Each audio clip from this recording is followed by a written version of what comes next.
কি কামে কৰে নপঢ়া কাৰণে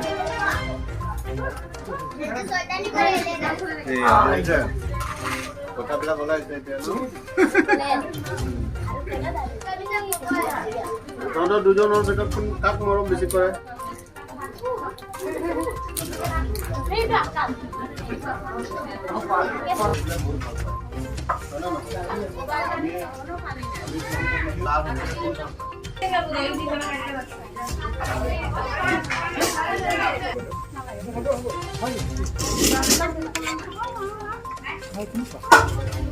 ৰাধনা কোনে বেছি কৰে তহঁতে কিয় নকৰো নোৱাৰা কাৰণে কিয় নোৱাৰা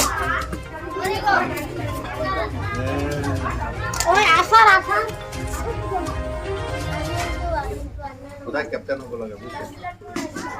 কালিৰ পৰা এই ঘৰত কি ঘৰত কি দিব লাগে